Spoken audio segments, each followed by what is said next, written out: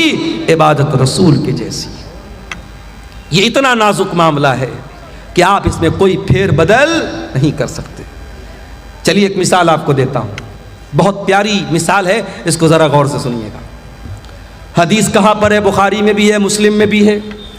راوی کون ہے؟ برا ابن عازب. کہتے اللہ کے پیارے نبی نے مجھ سے فرمایا, اذا اتیت مضجعک, اے برا جب تم بستر پہ سونے جاؤ تو پہلے تم وضو کر لیا کرو. ہمارے پاس کچھ عورتوں کا فون آیا, مولانا صاحب بڑے ڈراؤنے سپنے آتے ہیں, مولانا صاحب رات میں ڈراؤنے سپنے آتے ہیں, جنات پریشان کرتا ہے, جادو سے پریشان ہے. چلو ایک طریقہ تم کو بتا رہا ہوں, کبھی جنات پریشان نہیں کریں گے. جب بھی رات میں بستر پہ سویا کرو تو وضو کر کے سویا کرو. وضو کر کے سونا یہ نبی کی سنت ہے. نبی اکرم نے فرمایا کہ اے برا جب تم بستر پہ سونے جاؤ تو وضو کر لو. کون سا وضو؟ جو نماز کے لیے کرتے ہو, جو جنرل وضو ہے, جو عام طریقہ ہے وضو کرنے کا. اور اس کے بعد اپنے داہنی کروٹ لیٹ جاؤ. اور اے برا ابن عازب, اب میں جو دعا سکھا رہا ہوں اس دعا کو تم پڑھ کر کے سو جاؤ. کون سی دعا ہے؟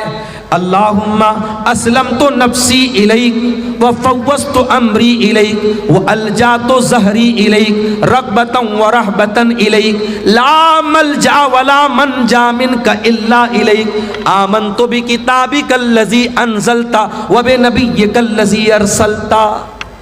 نبی نے یہ دعا سکھائی. دعا کا مطلب کیا ہوا؟ یہی تو بڑے افسوس کی بات ہے, ہم دعائیں پڑھتے ہیں, دعاؤں کا مطلب بھی جاننے کی کوشش نہیں کرتے. کتنی پیاری دعا ہے, اللہم اسلمت نفسی الیک. اے اللہ میں بستر پہ سونے جا رہا ہوں, نہیں معلوم صبح زندہ اٹھوں گا کہ نہیں اٹھوں گا. اے اللہ میں اپنے آپ کو تیرے حوالے کر کے جا رہا ہوں. وفوضت امری الیک, اور اے اللہ میری تجوری میں کتنا پیسہ ہے, میرے بچوں کا کیا بنے گا, میری بیوی کا کیا بنے گا, میرے جو بھی معاملات ہیں اے اللہ میں تیرے حوالے کر کے جا رہا ہوں. رغبتا ورہبتا الیک, اے اللہ میں تجھ سے ڈرتا بھی ہوں اور تیری رحمت کی امید بھی رکھتا ہوں. تیرے عذاب کا ڈر بھی میرے سینے میں ہے اور تیری رحمت کی امید بھی میرے دل میں ہے. اور اے اللہ آمنتو لا ملجا ولا منجا منک الا الیک. اے اللہ تو جس کو پناہ دے دے, تو جس کو پناہ نہ دے اس کو کوئی پناہ دینے والا نہیں, تو جس کو نجات نہ دے اس کو کوئی نجات دینے والا نہیں. آمنتو بکتابک الذی انزلت, اے اللہ میں تیری کتاب پر ایمان لاتا ہوں جو کتاب تو نے اتاری ہے. وبنبیک الذی ارسلت, اور میں تیرے نبی پر ایمان لاتا ہوں جس نبی کو تو نے رسول بنا کے بھیجا ہے. یہ ہے دعا کا ترجمہ, دعا کا انواد جو تھوڑا سا میں نے آپ کے سامنے کیا ہے. اب ذرا غور سے سنیے گا. نبی نے دعا سکھائی, کہا کہ اے برا داہنی کروٹ لیٹ جانا وضو کر کے اور یہ دعا پڑھ لینا, اس کے بعد کچھ مت کہنا, سو جانا. اگر اسی حالت میں تم مر گئے مت علی الفطرہ تو تم فطرت پر مرو گے, جنت میں جاؤ گے. تو اگر یہ دعا پڑھ کے مر گئے تو جنت میں جاؤ گے, جنتی تمہاری جنت پکی ہو جائے گی. اگر اس دعا کو پڑھ کے اسی عقیدے پر تم دنیا سے چلے گئے. صحابہ کے زمانے میں موبائل تو نہیں تھا, ساؤنڈ ریکارڈر تو نہیں تھا, جلدی سے ریکارڈ کر لیا جائے. صحابہ تو سن کے یاد کرتے تھے. آج ہمارے پاس کتنی سہولت ہے میرے بھائی. آج آپ نے یہ دعا سنی ہے, میں نے جلدی جلدی دعا سنائی ہے. اگر آپ اس دعا کو بعد میں یاد کرنا چاہیں تو یوٹیوب پر آ جائے گی, آپ دھیرے دھیرے سن کے کسی کاپی پہ نوٹ کر کے بھی یاد کر سکتے ہیں. صحابہ تو ایسا نہیں کر سکتے تھے. حضرت برا کہتے ہیں میں جلدی جلدی اس دعا کو دہرانے لگا, میں ریپیٹ کرنے لگا اس کو یاد کرنے کے لیے. جب میں دہرانے لگا تو پوری دعا تو میں نے صحیح پڑھی، بس ایک جگہ تھوڑی سی غلطی مجھ سے ہو گئی۔ نبی نے کیا دعا سکھائی تھی؟ آمنت بکتابک الذی انزلت وبنبیک الذی ارسلت، میں اللہ کی کتاب پر ایمان لاتا ہوں اور اللہ کے نبی پر ایمان لاتا ہوں۔ میرے منہ سے نبی کی جگہ رسول کا لفظ نکل گیا، وبنبیک الذی کی جگہ وبرسولک الذی کا لفظ نکل گیا، ایک لفظ کی مسٹیک ہو گئی۔ اور علماء جانتے ہیں کہ نبی اور رسول میں بڑا باریک سا فرق ہے، کوئی بہت خاص فرق نہیں ہے، تھوڑا سا ڈیفرنس ہو گیا، صحابی کے منہ سے نبی کی جگہ رسول کا لفظ نکل گیا۔ نبی نے اتنا بھی گوارا نہیں کیا، نبی نے کہا ہے برا ریپیٹ کر، دوبارہ پڑھ، تو نے صحیح نہیں پڑھی ہے، تجھے وہی پڑھنا پڑے گا جو میں نے سکھایا ہے۔ عبادت کس کی؟ صرف اللہ کی، اور عبادت کیسی؟ عبادت رسول کے جیسی۔ رمضان آنے والا ہے، رمضان کے بعد ایک صدقہ ہم دیتے ہیں، اس کو صدقہ فطر بولا جاتا ہے۔ آپ کے یہاں بھی صدقہ فطری بولتے ہیں، کہیں کہ فطرہ بھی بولتے ہیں۔ تو یہ جو فطرہ ہوتا ہے یہ کب دینا ہے؟ بولو بھائی، عید کی نماز کے پہلے دینا ہے یا بعد میں دینا ہے؟ پہلے دینا ہے۔ اب ذرا غور سے سننا، اللہ کے نبی فرماتے ہیں من اداہا قبل الصلاۃ فہی زکوۃ مقبولۃ، جس نے صدقہ فطر عید کی نماز کے پہلے دیا اس کا صدقہ فطر قبول ہوگا، اور جس نے عید کی نماز کے بعد دیا اس کا صدقہ فطر قبول نہیں ہوگا۔ فار ایگزامپل، میرے پریوار میں 10 لوگ ہیں، ہم بھائی بہن میری بیوی بچے سب ملا کے مثال دے رہا ہوں 10 لوگ ہیں۔ اب مان لو 2.5 کلو مجھے اناج دینا ہے صدقہ فطر میں، اب 2.5 کلو 10 لوگوں کی طرف سے کتنا ہو گیا؟ 25 کلو۔ اب مان لو عید اگلے دن ہے اور آج رات میں غلہ لینے گیا، اناج لینے گیا، دکان بند ہو گئی۔ اب میں نے کہا یار تو بہت لیٹ ہو گیا، کیا کریں، چلو صبح دیکھتے ہیں۔ صبح فجر کی نماز پڑھی، عیدگاہ گیا، عید کی نماز پڑھی، اس کے بعد دکان کھلی گلے والے کی۔ میں نے کہا ایک کام کر بھائی، تو 50 کلو اناج دے دے، مجھے 25 دینا تھا، میں ڈبل دے رہا ہوں، 50 دے رہا ہوں۔ لیکن اللہ کے نبی فرماتے ہیں کہ آپ نے عید کی نماز کے بعد میں دیا تو آپ کو صدقہ فطر کا ثواب نہیں ملے گا۔ کوانٹیٹی ڈبل ہو رہی ہے، میں ڈبل ماترا میں دے رہا ہوں، مگر وہ ثواب نہیں ملے گا۔ صرف 15 منٹ کا فرق پڑ گیا، نماز کے پہلے دیتا تو صدقہ فطر قبول ہو جاتا، نماز کے بعد دے رہا ہوں تو قبول نہیں ہوگا۔ یہ ہے شریعت۔ عبادت کیسی؟ عبادت رسول کے جیسی۔ آپ ٹائمنگ بھی ذرا سی چینج کریں گے تو عبادت اللہ کے قبول نہیں ہوگی۔ ایک اور مثال دیتا ہوں، ہمارا دوسرا تہوار کون سا ہے؟ بولو بھائی، عید کے بعد کون سا تہوار ہے دوسرا؟ شب برات کہ محرم؟ عید میلاد النبی ہے، عید الاضحیٰ، بقرعید کا تہوار۔ بقرعید کے تہوار پہ آپ قربانی کب کرتے ہیں؟ عید الاضحیٰ کی نماز کے پہلے کرتے ہیں یا بعد میں کرتے ہیں؟ کوئی پہلے کرتا ہو ذرا ہاتھ اٹھائے، کوئی پہلے تو نہیں کرتا نا۔ اللہ کے نبی نے فرمایا من ذبح قبل الصلاۃ، جس نے قربانی عید کی نماز کے پہلے کی، جس نے بعد میں کی، فقط تم نسکہ، اس کو قربانی کا ثواب ملے گا، اور جس نے عید الاضحیٰ کی نماز کے پہلے قربانی کی اس کو گوشت ملے گا، قربانی کا ثواب نہیں ملے گا۔ آپ ڈبل بکرا لے آئیں، ڈبل جانور لے آئیں، 2 کرتے تھے 4 لے آئیں، لیکن اگر آپ نے عید الاضحیٰ کی نماز کے پہلے قربانی کر دی آپ کی قربانی اللہ کے قبول نہیں ہوگی۔ عبادت کیسی؟ عبادت رسول کے جیسی۔ ایک اور مثال آپ کو دیتا ہوں، حج کرنے جو لوگ گئے ہیں اللہ ان کا حج قبول کرے، جو اس سال جانا چاہتے ہیں اللہ صحت و سلامتی کے ساتھ ان کو روانہ فرمائے، اور جن کے دل میں ارادہ اور خواہش ہے اللہ زندگی میں ان کی خواہش پوری فرماتے ہیں۔ حج میں آپ جاتے ہیں، بڑے آرام سے مکہ میں ہوٹل میں ٹھہرے ہوئے ہیں، پہلے آپ گئے عمرہ کر لیا، عمرہ کر کے آرام سے نارمل کپڑا پہنا، آرام سے مکہ میں ہوٹل میں رہ رہے ہیں۔ 8 ذی الحجہ کی تاریخ آئی، نبی کا حکم ہے 8 ذی الحجہ کی جیسے ہی تاریخ آئی چلو حاجیو احرام باندھو، اور مکہ چھوڑ کے کہاں پہنچو؟ مینا میں۔ مکہ میں آرام سے اے سی ہوٹل میں کمرے میں رہ رہے تھے، مینا میں ٹینٹ لگا ہوا ہے، ہزاروں لاکھوں لوگ وہاں ہیں، وہاں ٹینٹ میں ہم کو جا کے رہنا ہے، اور وہاں جا کے کیا کرنا ہے؟ بس 5 ٹائم نماز پڑھنا ہے، 4 رکعت والی نماز کو 2 پڑھنا ہے، وہاں کوئی کام نہیں، صرف نماز پڑھنا ہے۔ اب کوئی اللہ کا بندہ کہے کہ یا اللہ میں آرام سے ہوٹل میں رہ رہا تھا، اے سی میں رہ رہا تھا، حرم میں نماز پڑھ رہا تھا، ایک نماز کا ثواب 1,00,000 نماز کے برابر مل رہا تھا، مجھے منی کیوں بھیجا جا رہا ہے؟ جواب یہ ملے گا، عبادت کیسی؟ عبادت رسول کے جیسی۔ دین تیری مرضی کا نام نہیں ہے، دین تیری منمانی کا نام نہیں ہے۔ جہاں میرے نبی کا حکم ہے کہ تجھے منی جانا ہے، تجھے جانا پڑے گا۔ 9 ذی الحجہ کی تاریخ آئی، حاجی کو حکم ملا، چل حاجی چل تو منی سے عرفات جا۔ عرفات میں حاجی پہنچا، وہاں جا کے ظہر پڑھ لیا، عصر پڑھ لیا، ظہر اور عصر ایک ساتھ پڑھ لیا۔ اب ظہر سے لے کر کے سورج ڈوبنے تک 5 گھنٹہ 6 گھنٹہ کڑی دھوپ نکلی ہے، مئی کا مہینہ ہے۔ حاجی آرام سے اپنے منی میں ٹینٹ میں رہ رہا تھا، اس کو عرفات میں بھیجا گیا ہے، کھلے میدان کے نیچے 5-6 گھنٹہ کیا کرنا ہے؟ کچھ نہیں کرنا ہے، کوئی نماز پڑھنا ہے نہیں پڑھنا ہے۔ ظہر عصر کے بعد وہاں بیٹھ کے اللہ کا ذکر کرنا ہے، دعائیں کرنا ہے۔ یہ حج کا پورا طریقہ کبھی آپ غور کیجئے گا، حج کا پورا طریقہ ہمیں بتاتا ہے اسلام ہماری مرضی کا نام نہیں ہے، اسلام ہماری خواہشات کا نام نہیں ہے، اسلام اپنی اچھاؤں پر چلنے کا نام نہیں ہے، اسلام اللہ اور اس کے رسول کے طریقے پر چلنے کا نام ہے۔ عبادت کس کی؟ عبادت صرف اللہ کی، اور عبادت کیسی؟ عبادت رسول کے جیسی۔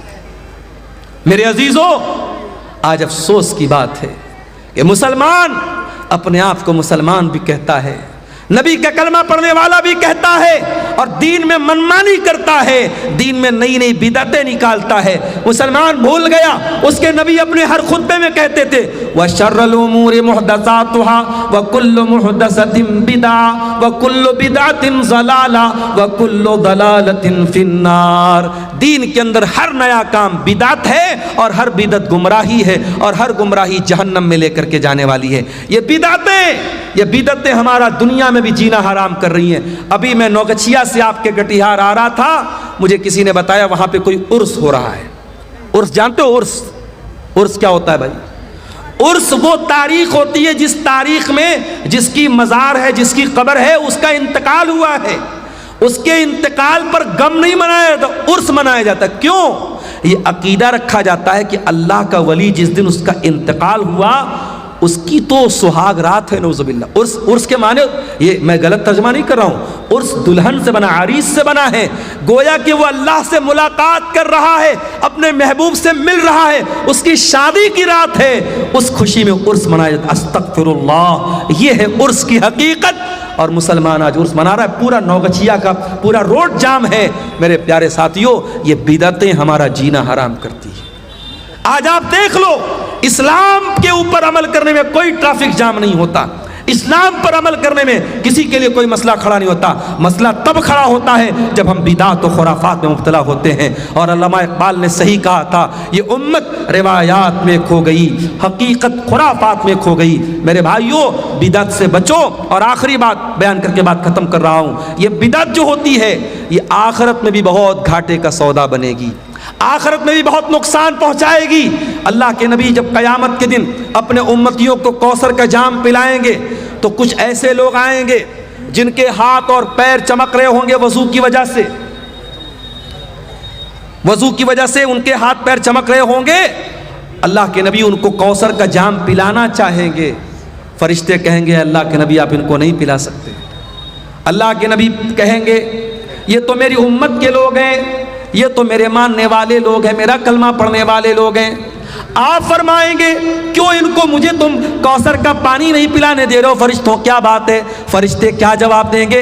انک لا تدری ما احدثوا بعدک، اے اللہ کے رسول آپ نہیں جانتے یہ بدعتی لوگ ہیں، انہوں نے آپ کے بعد آپ کے دین میں بہت سارے نئے نئے کام نکالے ہیں۔ جب نبی کو پتا چلے گا یہ بدعتی لوگ ہیں، بخاری اور مسلم کے الفاظ ہیں، اللہ کے رسول فرمائیں گے سحقن سحقن لمن غیر بعدی، جن لوگوں نے میرے دین کو بدل ڈالا ان کے لیے بربادی ہو۔ تو بدعتی کو قیامت کے دن اللہ کے نبی بھی دھکا دے کے بھگا دیں گے، اس کو نہ کوثر کا جام ملے گا نہ اللہ کی نجات ملے گی۔ اللہ ہم سب کو بدعت و خرافات سے بچائے۔ یہ 2 سوالات آئے ہیں، ان کا جواب دے کے میں اجازت چاہوں گا۔ سونے کی صحیح طریقہ کیا ہے، یعنی کس طرف سر کر کے سونا چاہیے؟ اگر پچھم کی طرف پیر کر کے سوئیں تو کیا ہو؟ کوئی حرج کی بات نہیں ہے، پچھم کی طرف پیر کر کے سونے میں کوئی حرج کی بات نہیں، کوئی ایسی دلیل نہیں ہے کہ پچھم کی طرف پیر کرنے سے یہ قبلہ کی توہین ہوتی ہے۔ پچھم کی طرف صرف آپ کو پیشاب کرنے سے منع کیا گیا ہے، پچھم کی طرف آپ کو پاخانہ کرنے سے منع کیا گیا ہے۔ پچھم کی طرف آپ جب پیشاب پاخانہ کریں تو نہ تو اپنا چہرہ کریں نہ پیٹ کریں۔ اسی طریقے سے پچھم کی طرف تھوکنے سے منع کیا گیا ہے، لیکن پچھم کی طرف پیر کر کے سونے میں کوئی حرج کی بات نہیں ہے، بلکہ اگر کوئی مجبور آدمی ہے جو بیٹھ کر کے نماز نہیں پڑھ سکتا ہے، جب وہ لیٹ کر کے نماز پڑھے گا تو اس کا پیر کدھر ہوگا؟ پچھم کی طرف ہی ہوگا۔ لہٰذا اچھا سونے کا صحیح طریقہ کیا ہے؟ بہت آسان ہے، آپ داہنی کروٹ لیٹ جائیں اور اپنے گال کے نیچے اپنا ہاتھ رکھ لیں اور جو دعائیں اللہ کے نبی نے سکھائی ہے وہ دعائیں پڑھ کے سوئیں، وضو کر کے سوئیں تو یہ زیادہ بہتر ہے۔ یہ طریقہ جو سونے کا بتایا گیا ہے۔ بھاگلپور ضلع میں ایک جگہ ہے جس کا نام بی پور ہے، وہاں پہ ایک پیر کے نام سے مشہور ہے، وہاں پہ کٹیہار کے مسلمان اور بھاگلپور کے مسلمان زیادہ تر منت کے ارادے سے بکرا اور مرغا چڑھانے جاتے ہیں۔ بالکل غلط ہے یہ۔ شب برات میں خوب روزہ رکھتے ہیں؟ اسی ضمن میں جی شب برات کا 14-15 روزہ رکھنا ضروری ہے۔ دیکھیے شب برات کا روزہ ثابت نہیں ہے، لیکن ہر مہینے کی چاند کی 13، 14، 15 تاریخ کا ایام 20 کا روزہ جو چاندنی راتوں کا روزہ ہوتا ہے وہ اللہ کے نبی رکھتے تھے۔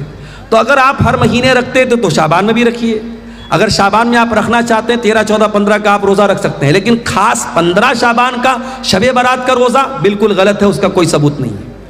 اسی طریقے سے بھی یہ جو بھائی نے بتایا بی پور میں جا کے مرغا اور بکرا چڑھا رہا ہے، بالکل غلط ہے، حرام ہے۔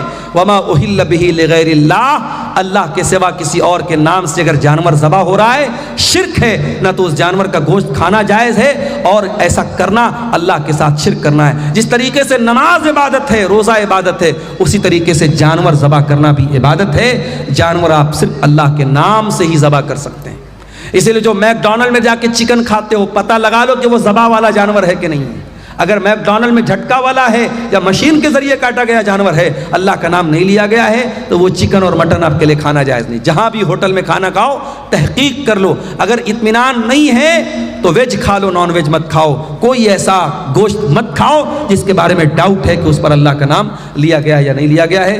یہی باتیں ہیں جن پر میں آپ سے اجازت چاہتا ہوں۔ اللہ سے دعا ہے رب العالمین ہم سب کو کہنے سننے سے زیادہ عمل کی توفیق عطا فرمائے، آمین۔ وآخر دعوانا الحمدللہ۔ حضرت حسین رضی اللہ تعالیٰ عنہ کے ایک بیٹے تھے، ان کا نام تھا علی بن حسین، ان کو زین العابدین بھی کہا جاتا ہے۔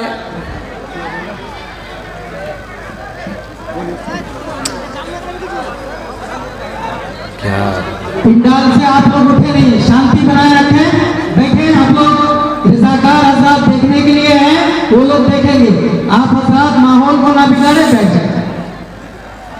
حضرت علی کے پوتے حضرت حسین کے بیٹے، نام نوٹ کر لو، علی بن حسین زین العابدین، ان کا انتقال ہوتا ہے اور جب ان کو غسل دیا جانے لگتا ہے، نہلایا جانے لگتا ہے تو ان کی پیٹھ پر موٹے موٹے بورے کے نشان پائے جاتے ہیں۔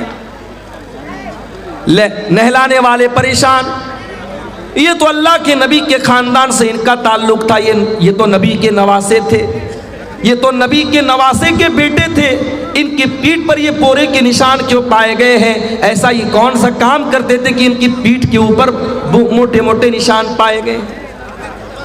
جب تحقیق کی گئی پتہ یہ چلا کہ مدینہ کی کچھ غریب فیملی تھی، مدینہ کے کچھ غریب پریوار تھے، جن پریواروں میں ہر مہینہ کوئی اللہ کا نیک بندہ مہینے بھر کا راشن ان کے گھر میں لے جا کے پہنچا دیا کرتا تھا اور ہمیشہ رات کے سناٹے میں آیا کرتا تھا، رات کے اندھیرے میں آیا کرتا تھا۔ ان غریبوں کو کبھی پتہ بھی نہ چلا ہمارے گھر میں کون راشن لا کے دے دیا کرتا تھا۔ جب آج علی بن حسین کا انتقال ہوا اور ان کی پیٹھ کے اوپر وہ بورے کے موٹے موٹے نشان پائے گئے، تب دنیا والوں کو پتہ چلا ان غریب پریواروں کے گھر میں راشن پہنچانے والا کوئی اور نہیں تھا، وہ نبی کے اہل بیت کا اور نبی کے گھرانے کا ایک انسان تھا، وہ علی بن حسین تھے، وہ امام زین العابدین تھے، وہ حضرت حسین کے بیٹے تھے۔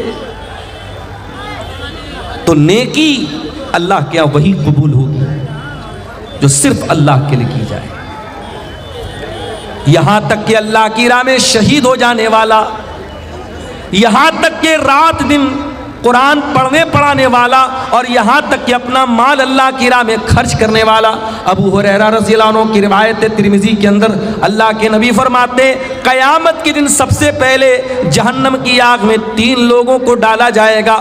اس میں ایک انسان وہ ہوگا جو دنیا میں اللہ کی راہ میں لڑتے لڑتے شہید ہوا تھا، دوسرا وہ ہوگا جو قرآن کا قاری تھا، جو قرآن کا عالم تھا، اور تیسرا وہ ہوگا جو بہت پیسے والا تھا اور اللہ کی راہ میں پیسہ خرچ کیا کرتا تھا۔ 3 بڑی بڑی نیکی کرنے والے سب سے پہلے جہنم کی آگ میں ڈالے جائیں گے۔ کیوں ڈالے جائیں گے؟ اس لیے کہ تینوں کی نیتوں میں کھوٹ تھا، تینوں کی نیتوں میں گڑبڑی تھی، تینوں کے اندر اخلاص نہیں تھا۔ اسی لیے اللہ فرماتا ہے فَمَنْ كَانَ يَرْجُو لِقَاءَ رَبِّهِ فَلْيَعْمَلْ عَمَلًا صَالِحًا۔ اے میرے بندو، اگر تم اللہ سے ملاقات کرنا چاہتے ہو، تم اپنے رب سے ملنا چاہتے ہو، تم جنت میں جانا چاہتے ہو، تو جو کام کرو وہ نیک عمل کرو، عمل صالح کرو۔ عمل صالح اسی کو کہتے ہیں جو خالص اللہ کے لیے کیا جائے۔ اور دوسری کنڈیشن نیک عمل کی دوسری کنڈیشن یہ ہے کہ اس نیک عمل کے اوپر جناب محمد رسول اللہ کی مہر ہو۔ 15 شعبان کی تاریخ ابھی گزری جس کو شب برات کا نام دے دیا گیا۔ ممبروں پر کھڑے ہو کر کے فضیلتیں بیان کی گئی کہ 15 شعبان کا روزہ رکھنے سے یہ ملے گا، 15 شعبان کی رات میں تہجد پڑھنے سے یہ ملے گا۔ حالانکہ ایک بھی روایت شب برات کی فضیلت میں ثابت نہیں ہے، ایک بھی روایت۔ لوگوں کو حلوہ کھانا تھا، حلوہ کھانے کے لیے دین کو بدنام کیا گیا، اور یہ کہانی گڑھی گئی کہ اللہ کے نبی غزوہ احد میں جب آپ لڑ رہے تھے تو آپ کے دانت ٹوٹ گئے تھے اور آپ نے حلوہ استعمال کیا تھا، اس لیے ہم حلوہ کھا رہے ہیں شب برات کے موقع پر۔ اللہ کے بندو، غزوہ احد لڑی گئی ہے شوال میں اور تو حلوہ کھا رہا ہے شعبان میں، 2 مہینہ پہلے کھا رہا ہے۔ اور وہ کون سا حلوہ تھا جو نبی نے کھایا تھا دانت ٹوٹنے پر؟ ہمیں تو کہیں کوئی دلیل نہیں ملی۔ ایک ویڈیو بڑا وائرل ہوا فیس بک کے اوپر، میں نے دیکھا ایک آدمی بالکل جوکروں کے انداز میں کہہ رہا ہے کہ ارے وہ لوگ پوچھتے ہیں کہ حلوہ کہاں ہے، حلوہ کون سی کتاب میں؟ ارے حلوہ کتاب میں تھوڑی ملے گا، حلوہ تو کڑھائی میں ملے گا۔ یہ جوکر بازی، یہ لطیفے بازی، یہ چٹکلے بازی، اور اس کو آپ دین کا نام دے رہے ہیں۔ بھئی آپ کو حلوہ کھانا ہے شوق سے کھائیں، اسے دین کے ساتھ نہ جوڑیں، اسے سنت کہہ کے نہ کھلائیں کھائیں، اسے شریعت کہہ کے نہ کھائیں اور کھلائیں۔ یاد رکھو میرے پیارے ساتھیوں، مجھے معلوم ہوا کہ آپ کے سیما پور میں بھی قبرستانوں میں لائٹنگ کی گئی 15 شعبان کو۔ آج آپ کے اہل حدیثوں کے علاقوں میں اور قرآن و حدیث پر چلنے کا دعویٰ کرنے والے علاقوں میں بھی بہت ساری جگہوں پر 10 محرم کو تعزیہ نکالا جاتا ہے۔ ابھی سمستی پور کے علاقے میں میرا پروگرام تھا، اہل حدیثوں کا گاؤں ہے، برسوں سے اہل حدیث لوگ چلے آ رہے ہیں، لیکن محرم کے موقع پر وہ شیعہ بن جاتے ہیں۔ افسوس کی بات ہے۔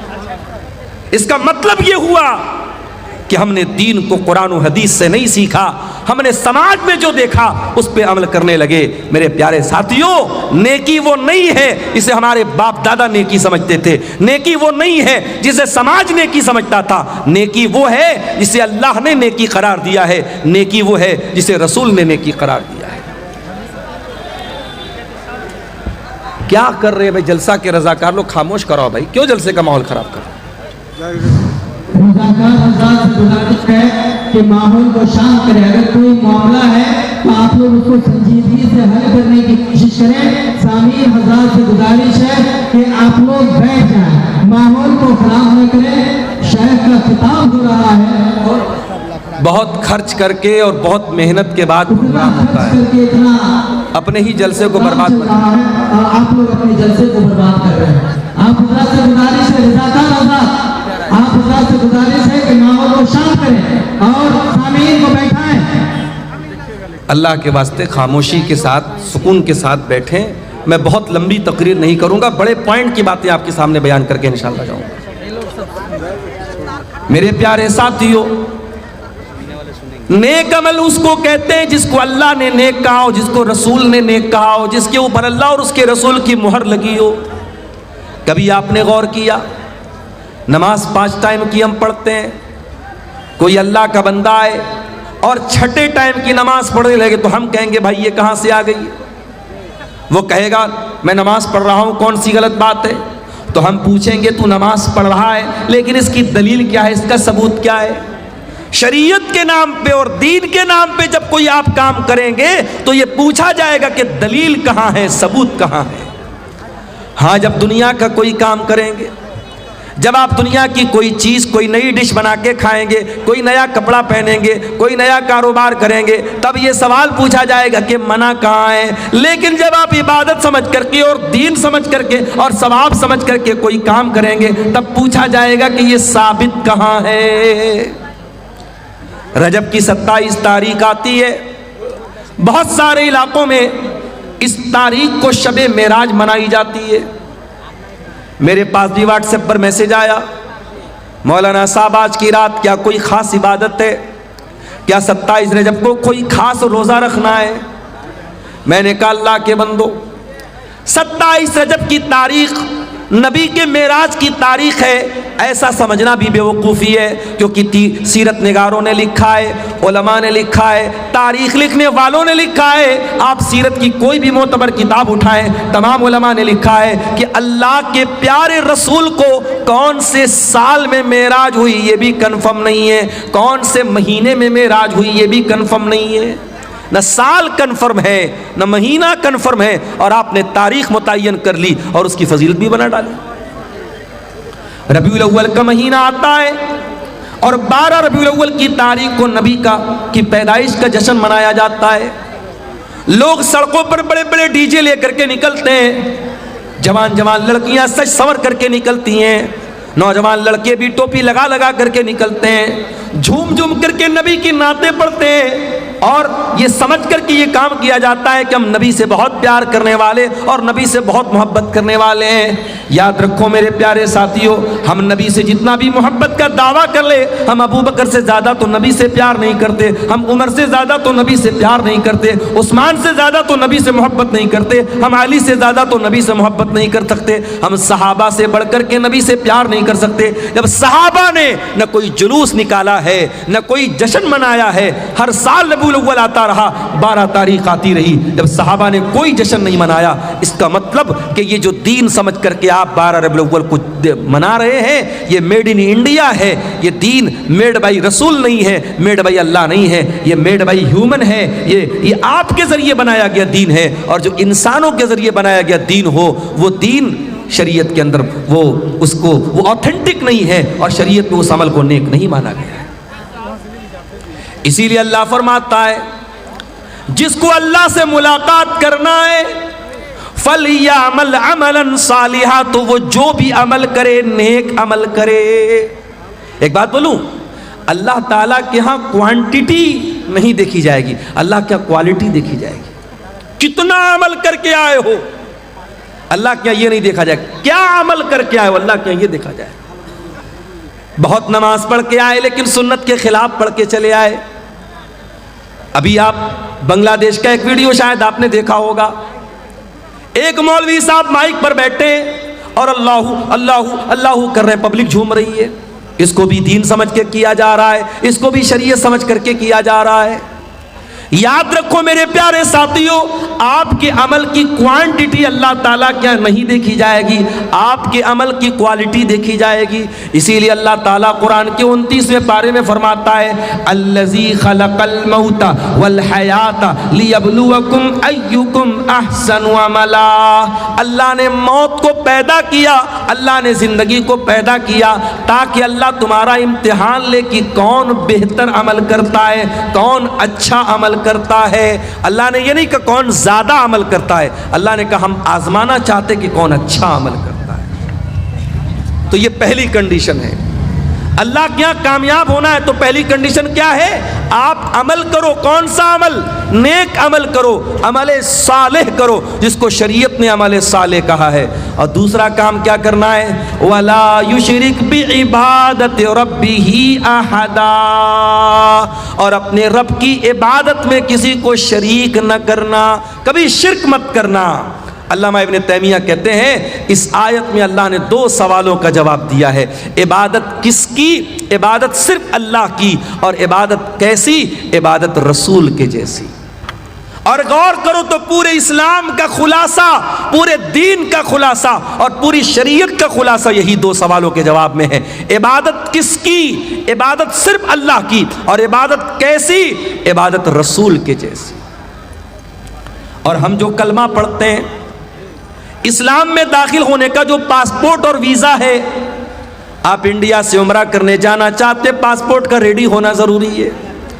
آپ اگر سعودی عرب میں گھسنا چاہتے ہیں تو سعودی عرب کا عمرہ کا ویزا آپ کے پاس ہونا ضروری ہے یا وزٹ ویزا ہونا ضروری ہے. شریعت میں، اسلام میں آپ آنا چاہتے ہیں، آپ مسلمان ہونا چاہتے ہیں، اسلام کا پاسپورٹ کیا ہے؟ اسلام کا ویزا کیا ہے؟ اشہد ان لا الہ الا اللہ واشہد ان محمدًا عبدہ ورسولہ. میں گواہی دیتا ہوں اللہ کے سوا کوئی عبادت کے لائق نہیں، اور میں گواہی دیتا ہوں کہ محمد صلی اللہ علیہ وسلم اللہ کے بندے اور رسول ہیں. یہی تو ہے ہمارا پاسپورٹ، یہی تو ہے جنت کا پاسپورٹ، یہی تو ہے اسلام کا پاسپورٹ. اور اس میں 2 چیزیں ہیں، میں اللہ کے سوا کوئی معبود نہیں، اس کی گواہی دیتا ہوں. یہ پہلے سوال کا جواب. عبادت کس کی؟ عبادت صرف اللہ کی. اور دوسری گواہی کیا دیتے ہیں؟ وَأَشْهَدُ أَنَّ مُحَمَّدًا عَبْدُهُ وَرَسُولُهُ. اور میں گواہی دیتا ہوں کہ محمد صلی اللہ علیہ وسلم اللہ کے بندے اور اللہ کے رسول ہیں. او براری والو، او سیما پور والو، بڑے افسوس کے ساتھ کہنا پڑتا ہے، آپ نے نبی کا کلمہ تو پڑھا ہے، اشہد ان محمد رسول اللہ کا کلمہ تو ہم اور آپ پڑھتے ہیں، مگر افسوس کی بات ہے زندگی کے بہت سارے معاملات ایسے ہوتے ہیں جہاں ہم نبی کے طریقے کو اپنانے کو تیار نہیں ہیں.